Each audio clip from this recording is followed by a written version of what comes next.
And as love will increase, your creativity will develop. So the basis of all creativity of Saraswati is love. If there is no love, there is no creativity.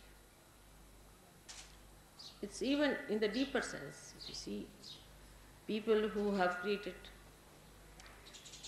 all the scientific things are also out of love for the masses, not for themselves. Nobody has produced anything for themselves.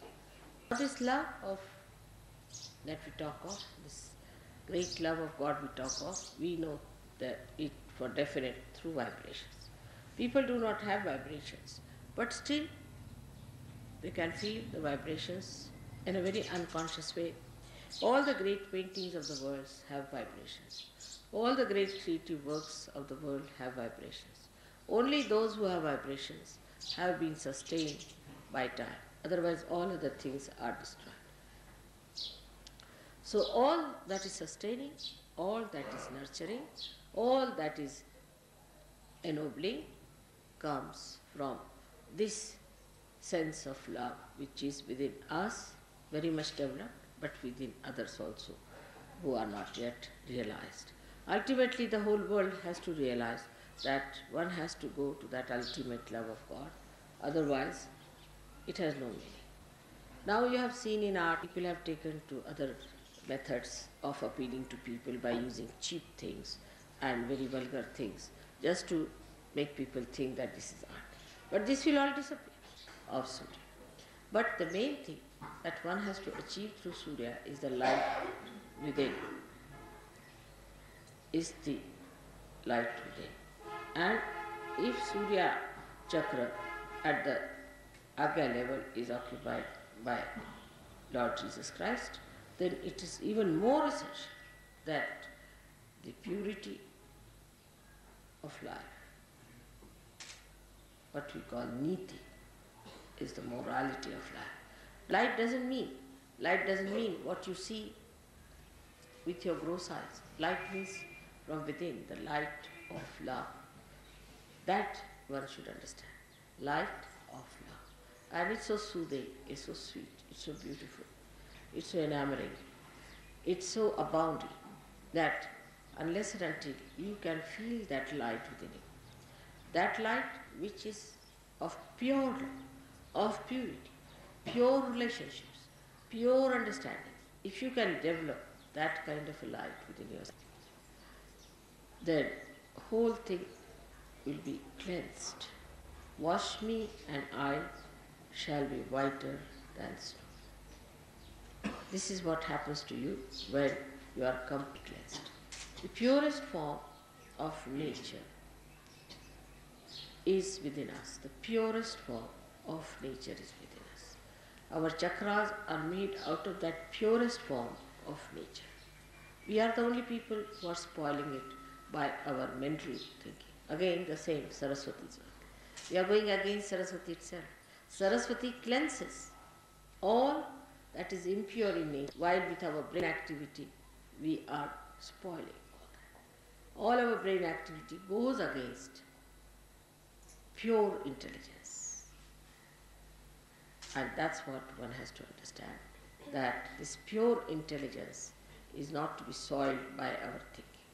Our thinking can make us so bumptious, so ego-oriented, so impure, that we can really eat the poison and say, what's wrong?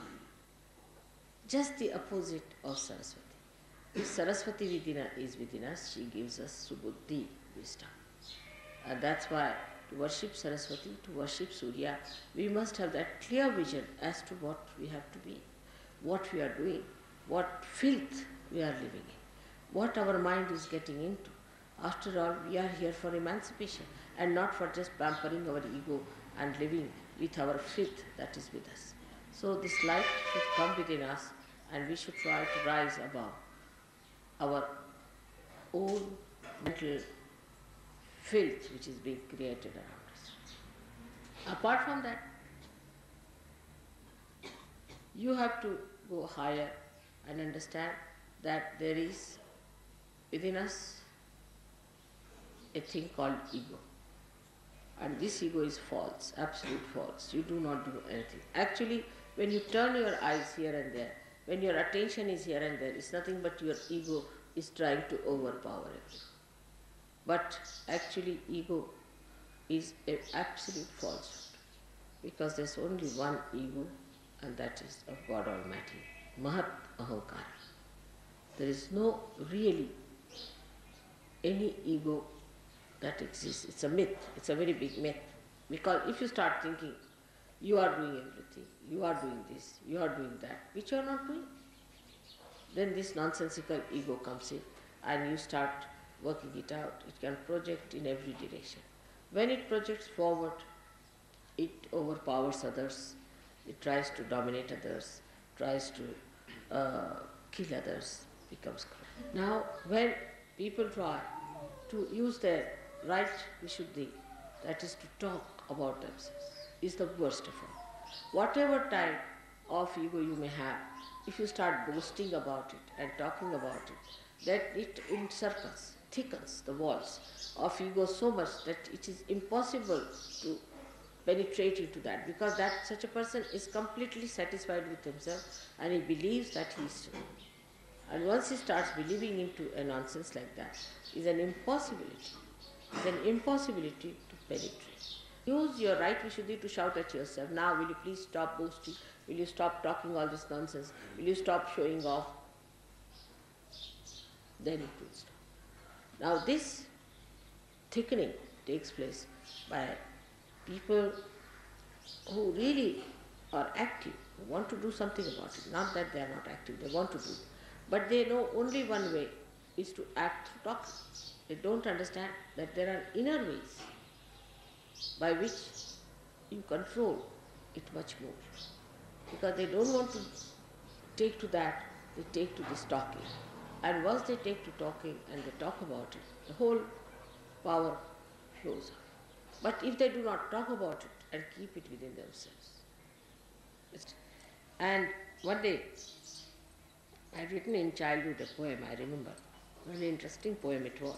I don't know where it's lost, but we said that I want to be like now like a dust particle, which moves with the wind. It goes everywhere, can go sit on the head of a king, or can go and fall at the feet of someone. It can go and sit on a little flower, and it can go and sit everywhere.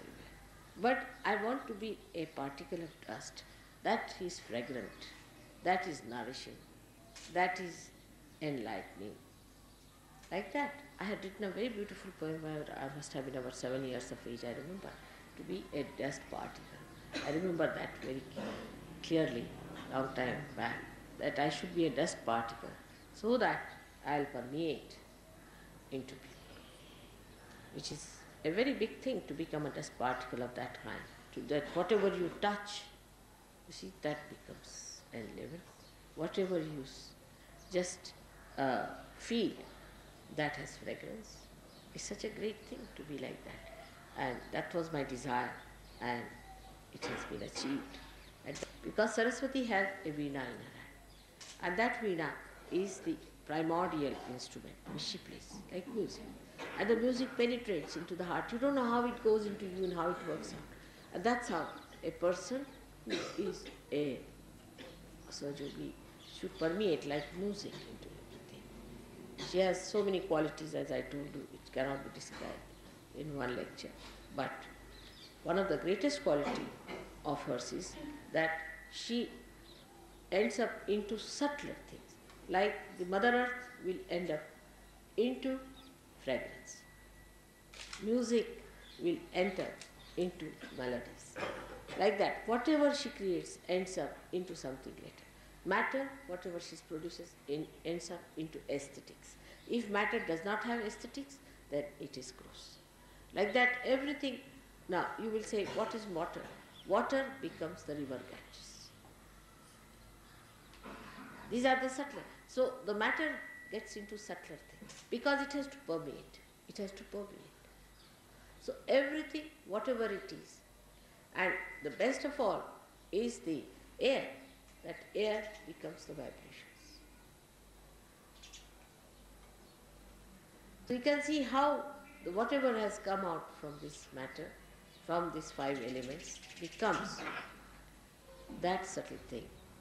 Of course, the left side and right side both work it out, because the love has to work on this, and when love acts on matter, it becomes that. And that is how one has to look at your own lives, to make it a beautiful combination of love and matter.